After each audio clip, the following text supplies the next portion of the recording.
이제 하나님의 말씀을 보겠습니다. 하나님의 말씀 창세기 41장 37절에서부터 57절까지의 말씀입니다. 매일 성경에 나오는 본문입니다.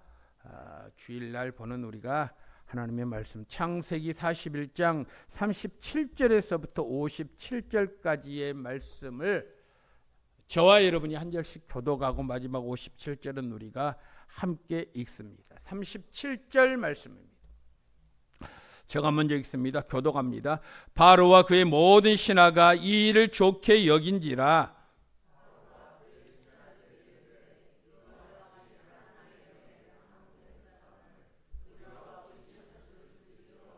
요셉에게 이르되 하나님이 이 모든 것을 내게 보이셨으니 너와 같이 명철하고 지혜 있는 자가 없도다.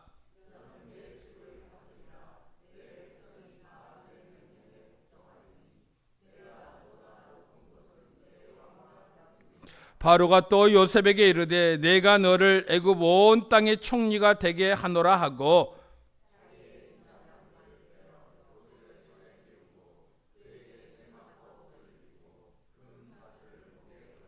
자기에게 있는 버금 수레에 그를 태우며 무리가 그의 앞에서 소리 지르기를 엎드리라 하더라. 바로가 그에게 애굽 전국을 총리로 다스리게 하였더라.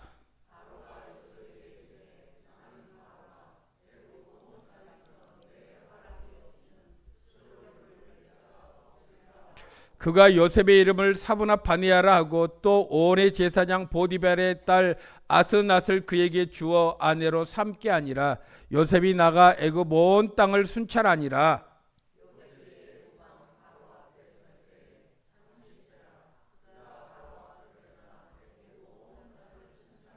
일곱 해 풍년에 토지 소살이 심히 많은지라.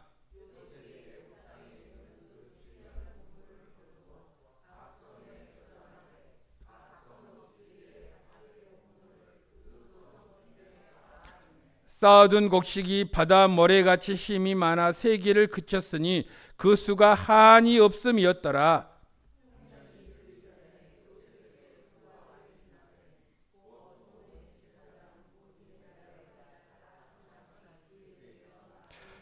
요셉이 그의 장남의 이름을 므낫세라 하였으니 하나님이 내게 내 모든 고난과 내 아버지의 온 집의 일을 잊어버리게 하셨다 하미요.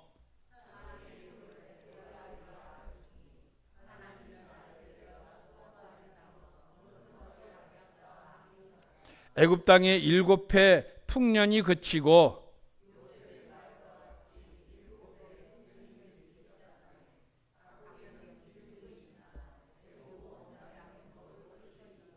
애굽 온 땅이 굶주림에 백성이 바로에게 부르짖어 양식을 구하는지라. 바로가 애굽 모든 백성에게 이르되 요셉에게 가서 그가 너희에게 이르는 대로 하라 하니라.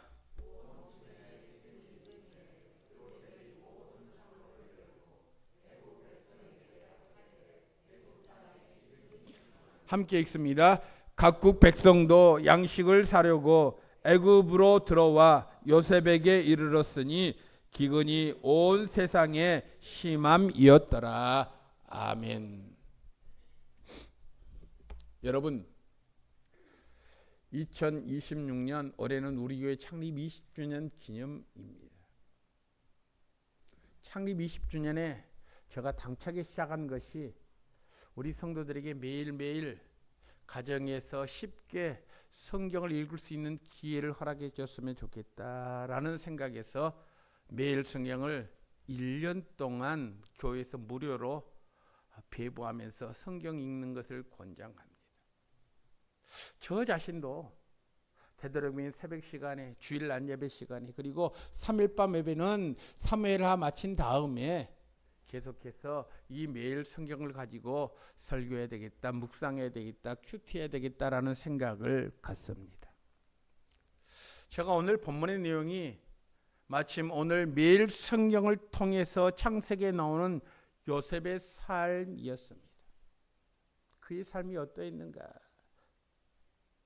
여러분, 요셉은 정직한 사람이었습니다. 의로운 사람이었습니다. 오늘날로 말하면 법 없이 삶을 살 수 있는 사람이었습니다. 뿐만 아니라 요셉은 자신에게 맡겨진 일에 최선을 다하는 사람이었습니다. 그러니 얼마나 많은 사람들에게 존경과 사랑을 받겠습니까? 정직한 사람이요, 의로운 사람이며 자기에게 맡겨진 일에 최선을 다해서 일하는 그 모습이 얼마나 귀하고 아름답습니까? 그런데 그럼에도 불구하고 요셉처럼 억울한 일을 당한 사람은 없습니다. 이복 형들의 미움을 받아서 구덩이에서 죽을 뻔하기도 했습니다. 미디안 상인에게 팔려서 노예가 되기도 했습니다. 한 여인의 미움을 받아서 감옥에서 생활하기도 했습니다. 그 순간 눈만 하면 딱 감았다면 그는 넉넉한 삶, 부유한 삶, 남부러울 것이 없는 삶을 살 수 있는 조건임에도 불구하고 그렇지 않음으로 말미암아 한 여인의 미움을 받아서 감옥에서 생활하기도 했습니다.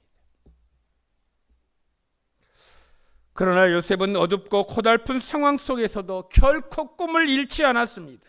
아무리 힘들고 고난과 좌절 가운데 있었지만 그에게는요, 꿈이 있었습니다. 비전이 있었습니다. 소망이 있었습니다.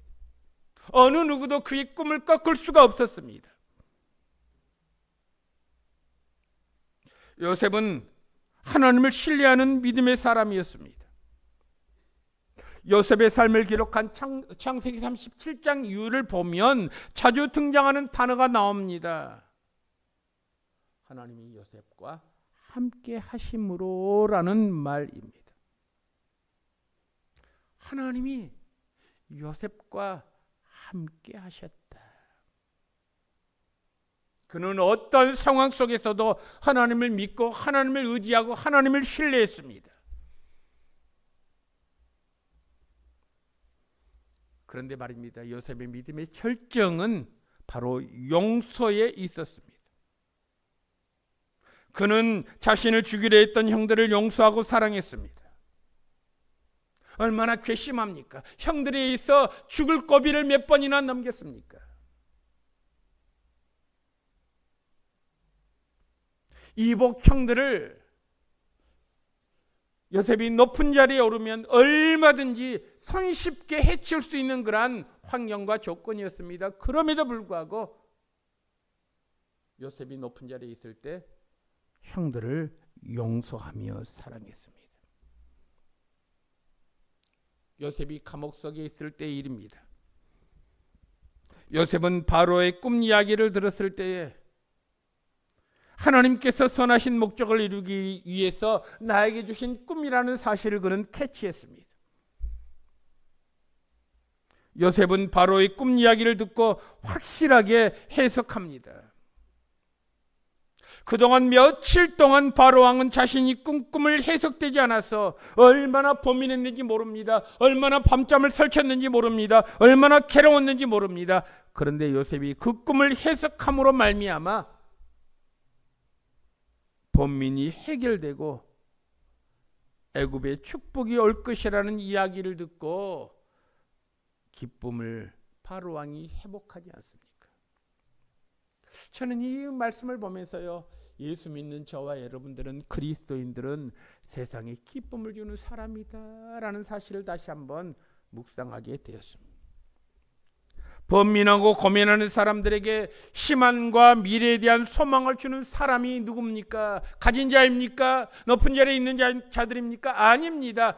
주님을 믿는 바로 저와 여러분들이 번민하고 고민하는 사람들에게 희망과 미래에 대한 소망을 주는 사람들이라는 말씀이죠.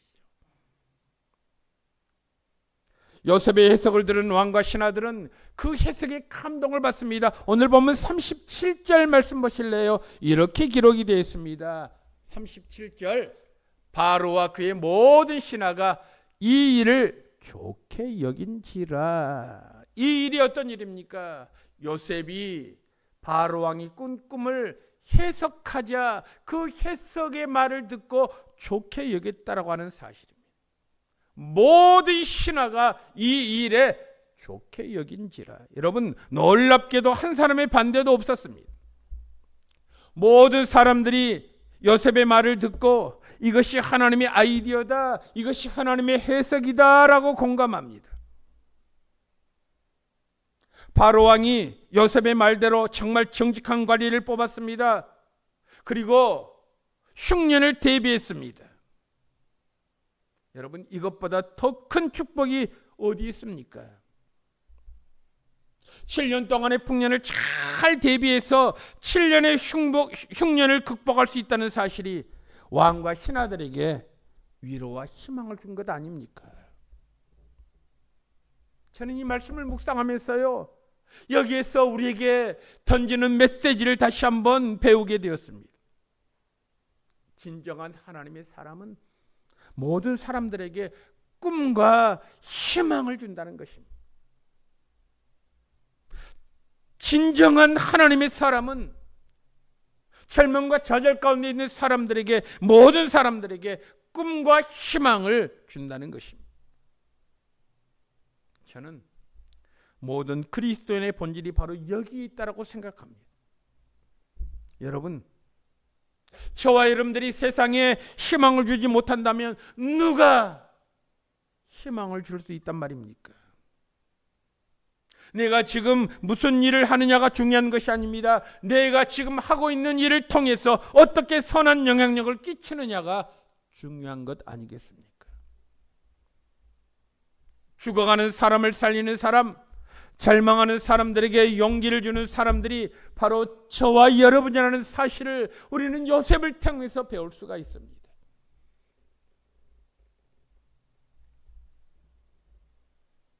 6.3 지방선거를 목전에 두고 있습니다. 제가 달력을 보니까 한 17일 정도 남았더라고요. 도지사, 시장, 도의원, 시의원, 교육감, 한마디로 말해서 앞으로 순천시의 정치 지도자를 선택하는 날이 바로 6월 3일 아닙니까? 우리가 어떠한 지도자를 선택해야 하는가, 뽑아야 하는가, 저 나름대로 한번 기준을 삼아봤습니다. 우리에게는 세 부류의 지도자가 있습니다. 어떤 지도자는 부정적이고 고발하고 절망적인 말만 하고 비난합니다. 상대방을 비난합니다. 모든 사람들은 다 단점만 있는 것이 아닙니다. 단점 가운데서도 반드시 장점이 있습니다. 모든 사람들이 다 장점만 있는 것이 아닙니다. 장점 가운데서도 단점이 있기 마련입니다. 그런데 어떤 지도자는 부정적이고 고발하고 절망적인 말만 하고 비난합니다. 이 사람은요, 진정한 지도자가 아니지요. 물론 그가 비판하고 고발하는 것이 틀렸다는 말이 아닙니다. 다 맞습니다. 그러나 그것만을 이야기하는 사람은요, 진정한 지도자가 될 수 없습니다. 여러분들이 이번 선거에서 비판하고 고발하는 사람들을 볼 때 그 사람을 절대로 뽑지 마시기 바랍니다. 하등에 우리에게 유익을 줄 만한 것이 하나도 없기 때문에 그렇습니다. 반대로 지금 상황이 어렵고 힘든 가운데 있는데도 무조건 잘 될 것이라고 말하는 지도자도 참된 지도자가 아닙니다. 무조건 모든 것을 좋게 해석하고 거짓말하는 지도자, 좋은 지도자가 될 수 없지요. 왜냐하면 그런 정치 지도자는 백성을 잘못 인도하고 속이고 있기 때문에 그렇습니다. 자, 그렇다면 여러분, 가장 좋은 지도자는 어떤 사람일까요? 시민들에게 다가올 재난과 재앙과 위기를 똑바로 보게 해주는 지도자, 잘못한 것을 잘못했다라고 말하는 지도자, 그러나 거기서 끝나는 것이 아니라 회개하고 돌아옴으로 말미암아 미래에 대한 용기와 희망을 확실하게 풀어주는 지도자, 그 지도자가 필요한 것 아니겠습니까? 지금 위기 상황 가운데 있지만 그 위기 상황을 극복할 수 있는, 축복으로 바꿀 수 있는 지도자가 바로 진짜 지도자 아닙니까? 정말 순천이 하나님을 경외하는 도시가 되기 위해서 지금 위기 상황 가운데서도 정직함으로 미래를 내다볼 줄 아는 사람이 이 지역의 지도자가 되어야 될 것 아니겠습니까? 여러분, 이 지도자를 위해서 여러분 기도하시기 바랍니다. 그럼 그 지도자가 누구냐? 그와 같은 지도자가 오늘 본문에 나오는 요셉입니다. 요셉과 같은 지도자입니다. 하나님을 전혀 모르는 바로 왕은 요셉의 이야기를 들었습니다. 요셉의 이야기를 듣자 감동 감화를 받습니다. 얼마나 하나님을 믿지 않는 바로 왕이 자칭 하늘의 하나님의 신이라고 자기 자신을 일컫던 바로 왕이 요셉의 이야기를 듣고 감동했는 줄 아십니까? 여러분, 오늘 38절 말씀 이렇게 말합니다. 감히 바로 왕이 이렇게 말하는 거예요. 우리 다 같이 한번 읽겠습니다. 시작. 바로가 그의 신하들에게 이르되 이와 같이 하나님의 영에 감동된 사람을 우리가 어디서 찾을 수 있으리요 하고. 여러분, 바로는 요셉에 대해서 이렇게 말합니다. 이 사람은 하나님의 영에 감동된 사람이다. 하나님의 영에 감동되었다라고 하는 뜻은 하나님의 영이 그 사람에게 충만하다라는 것입니다. 저와 여러분들이 이와 같은 사람이 되기를 원합니다. 그저 교회에 왔다 갔다 하는 것이 아니라 하나님의 영이 그 사람 속에 가득한 사람이 되기를 원합니다.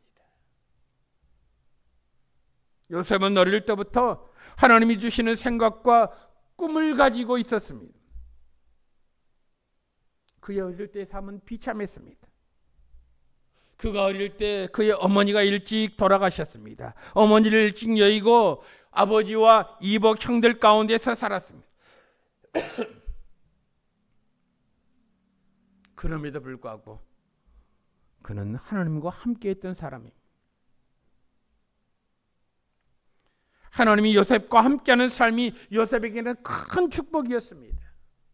요셉의 나이 17살, 한창 반항할 수 있는 시절에도 그는 정직했습니다. 의롭고 순종적인 사람이 될 수 있었습니다.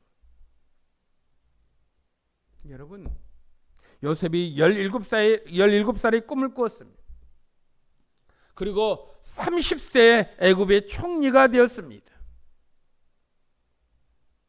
그 사이에 요셉이 억울하게 감옥에 있었던 시간들을 한번 생각해 봅시다. 그가 우연히 애굽의 총리가 된 것이 아닙니다.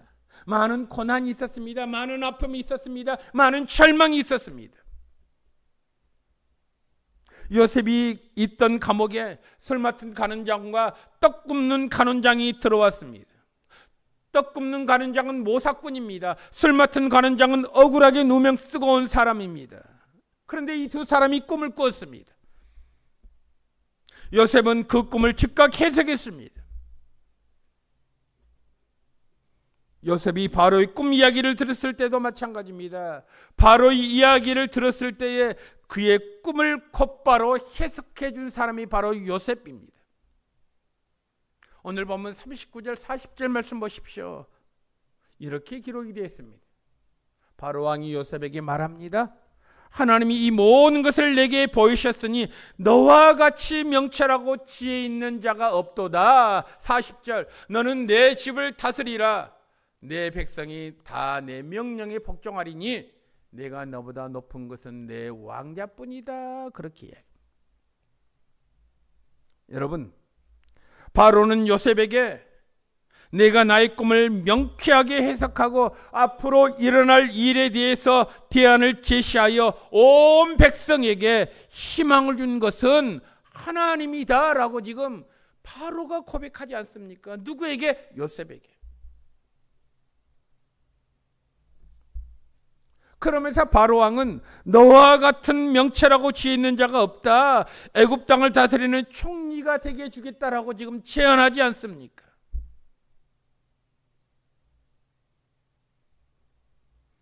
바로는 애굽의 왕입니다. 그를 상대하는 요셉은 히브리 사람입니다. 청년입니다. 30세에 불과합니다. 어제만 해도 감옥에 있던 사람입니다. 이런 사람에게 애굽 왕이 너처럼 명철하고 지혜 있는 자가 없다라고 말한 것은 보통 일이 아닙니다.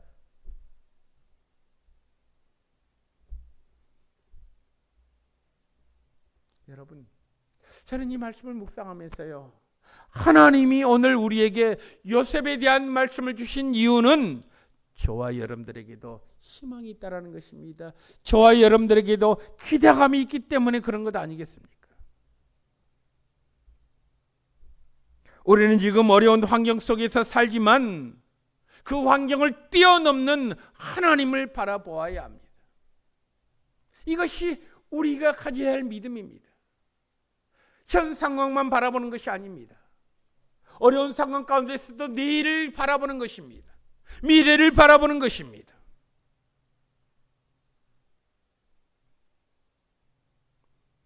여러분, 오늘 41절에서부터 43절 말씀을 한번 보십시오. 그 말씀 속에 얼마나 큰 은혜가 되는지 모릅니다. 41절, 바로가 요셉에게 말합니다. 내가 너를 애굽 온 땅의 총리가 되게 하노라 하고, 42절, 자기의 인장만지를 빼어서 요셉의 손에 끼웠습니다. 그리고 요셉에게 세마포옷을 입히고 금사슬을 목에 걸어주었습니다. 43절 말씀 보니까요, 그리고 바로 왕이 타던 버금 수레를 요셉에게 태우면서 무리가 그 앞에서 소리를 지릅니다. 엎드리라, 애굽의 총리다, 엎드리라. 그때 바로가 그에게 애굽 전국을 총리로 다스리게 명했다라고 말합니다. 한마디로 말해서 세상적으로 말하면 요셉이 벼락출세한 것입니다. 우리가 볼 때는 벼락출세처럼 보입니다. 그런데 그의 삶을 가만히 들여다보면 13년 동안의 고난이 있었습니다. 아픔이 있었습니다. 절망이 있었습니다. 좌절이 있었습니다. 우리가 볼 때는 벼락출세한 것처럼 보입니다. 그런데 여러분, 벼락출세 전에요, 하나님께서 이 모양 저 모양으로 현단시키셨습니다. 저는 이 말씀을 읽을 때마다 흥분됩니다. 야, 요셉의 삶이 이러했구나. 그런데 말입니다, 요셉만 벼락출세했습니까? 솔직히 한번 우리 자신을 돌아보십시다. 나 같은 인간이 하나님의 인도로 예수를 믿어 하나님의 자녀가 되었습니다. 하늘의 유산을 물려받는 자가 되었습니다. 영광의 면류관을 쓰게 되었습니다. 여러분, 어찌 요셉이 총리된 사건과 하나님의 자녀가 된 이 사건을 감히 비교할 수 있겠습니까? 우리는 이 말씀을 읽을 때마다 요셉의 사건에만 관심을 갖습니다. 야, 그가 벼락출세했구나. 그런데 여러분, 요셉의 사건에만 관심을 가질 것이 아니라 우리 안에 일어난 엄청난 사건을, 지금까지 내가 살면서 나에게 베풀으신 하나님의 놀라운 은혜와 사랑을 한번 깨달아야 되지 않겠습니까? 그런데 우리는 우리에게 일어나는 엄청난 일들을 우리는 쉽게 간과해 버립니다. 쉽게 넘어가 버립니다. 요셉에게만 초점을 맞춰서 부러워하지 않습니까? 여러분, 요셉만 벼락출세했습니까? 아니요. 저도 벼락출세했습니다. 여러분들도 벼락출세했습니다. 하늘의 유산을 물려받은 저와 여러분들입니다. 영광의 면류관을 쓰게 된 저와 여러분들입니다. 그런데 말입니다, 지금 나의 삶이 힘듭니다. 어렵습니다. 절망 가운데 있다라고 생각합니다.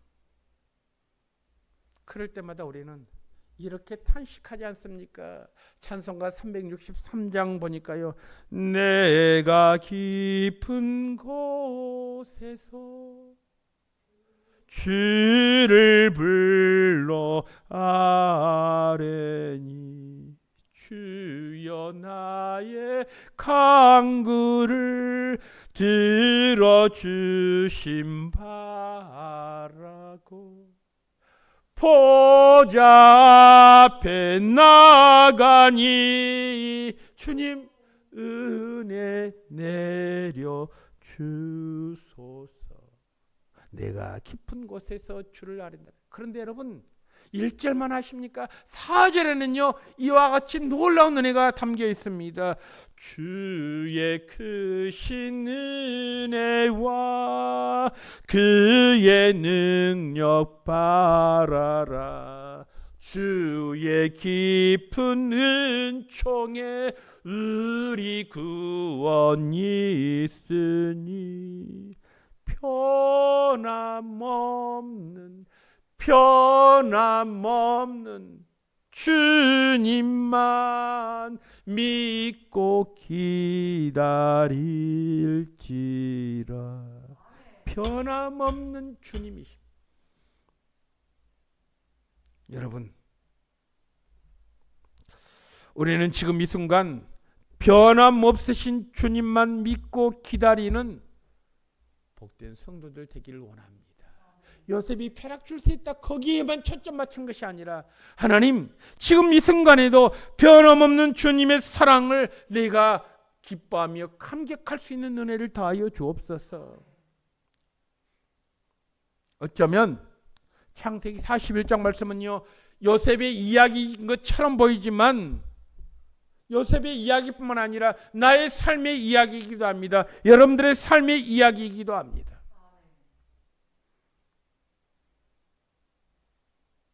13년 동안의 모진 삶 어떻게 표현할 수 있단 말입니까? 눈물 없이는 살 수 없는 요셉의 삶이었습니다.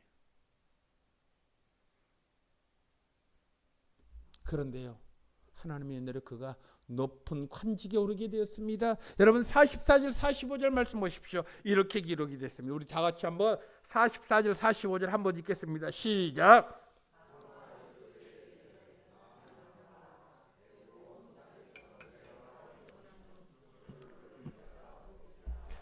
그가 요셉의 이름을 사브낫 바네아라 하고 또 온의 제사장 보디베라의 딸 아스낫을 그에게 주어 아내를 삼게 하니라.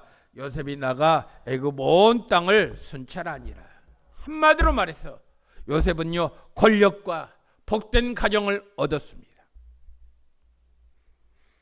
그런데 여러분 요셉의 위대함은 바로 여기에서부터 출발합니다. 하나님이 요셉에게 복을 주었을 때에 요셉은 결코 교만하지 않았습니다. 성실한 모습 그대로입니다. 인간은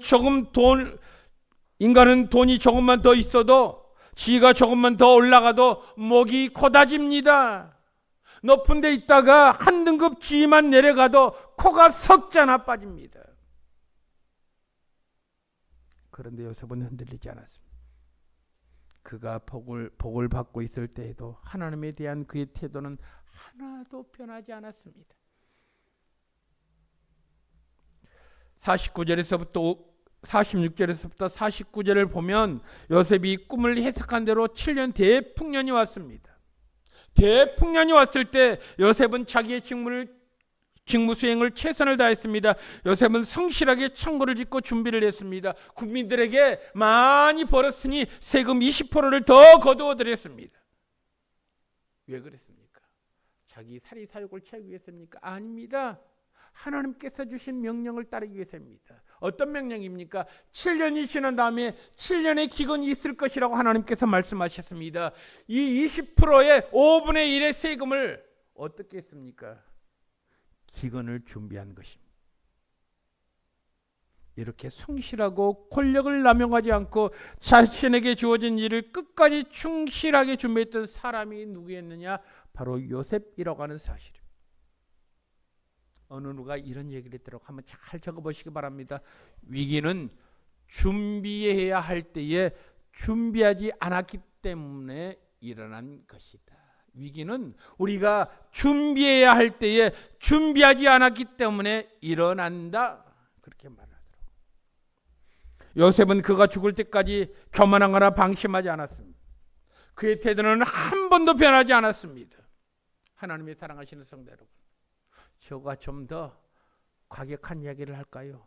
솔직히 말해서 풍년이나 흉년은 우리에게 의미가 없습니다. 풍년이 와도 흉년이 와도 흔들리지 않는 믿음, 살아도 죽어도 주를 위하여, 건강해도 병들어도 주를 위하여 사는 믿음이 중요한 것 아니겠습니까? 성공이나 실패가 내게 의미 있는 것이 아닙니다. 내게 정말 의미 있는 것이 무엇입니까? 하나님 한 분뿐이십니다. 믿습니까? 내가 그분을 위해서 손해볼 수도 있습니다. 내가 그분을 위해서 부유해질 수도 있습니다. 가난해질 수도 있습니다. 요셉은 하나님이 계셨기 때문에 꿈을 꾸었습니다. 이렇게 아름다운 삶을 살 수 있었습니다. 하나님께서 저와 여러분들이 어떤 상황에서도 다시 일어나게 하십니다. 저와 여러분들이 만나는 사람이 복이 될 것이라고 우리에게 말씀하셨습니다. 하나님은 여러분의 하나님이십니다. 여러분 아십니까? 요셉 때문에 애굽이 구원을 받았습니다. 여러분들 때문에 여러분의 배우자가 복을 얻게 된다면 얼마나 귀한 일입니까?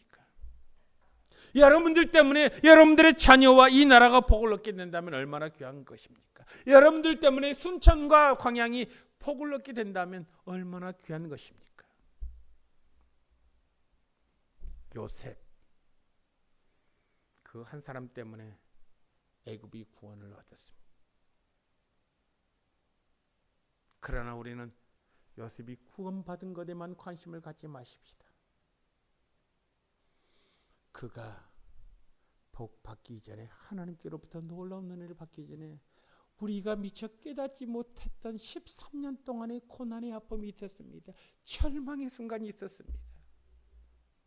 이 고난의 아픔과 절망의 순간에 모든 사람들이 다 두 손 들고 불평하며 원망하며 상대방 탓을 했습니다. 그러나 요셉은 그 13년의 그 삶의 과정 속에서 연단했습니다.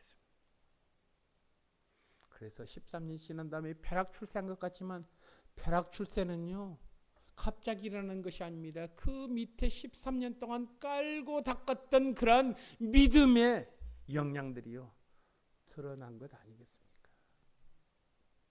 여러분 그렇습니다. 제가 오늘 설교 제목을 애굽의 총리 요셉이라고 했습니다. 제가 다른 말로 좀 바꾸고 싶습니다. 우리 가정에 나 한 사람, 내 한 사람이 어떤 역할을 하는지에 따라서 가정이 살기도 하고 가정이 쪼개지기도 합니다. 하나님의 사랑하신 성도 여러분, 오늘 말씀 속에서 하나님의 주신 음성을 깨닫고 믿음 안에서 승리하는 복된 성도의 삶이 되기를 주님의 이름으로 축원합니다. 하나님 아버지 감사합니다. 은혜 다하여 주시니 감사합니다. 요셉의 삶, 하루아침에 우리는 벼락 출세하는 것처럼 보이지만 그 기저에는 13년이라고 하는 아픔이 있었습니다. 고난이 있었습니다. 절망이 있었습니다. 죽고 싶은 심정, 감히 남에게 말할 수 없는 그러한 순간순간들을 겪어보고 한 해 한 해 지내다 보니 13년이라고 하는 그러한 세월이 흘렀습니다. 그리고 13년 동안의 삶이 하나님과 함께하는 삶을 살다 보니 하나님께서 은혜를 베풀어 주셨습니다. 하나님 아버지 간절히 기도드립기는 우리가 요셉만 동경할 것이 아니라 요셉처럼 나의 삶이 하나님께 복받는 삶이 될 수 있도록 주님 도우시고 인도하여 주옵소서. 모든 말씀을 우리 주 예수 그리스도 이름으로 기도드리옵나이다. 아멘.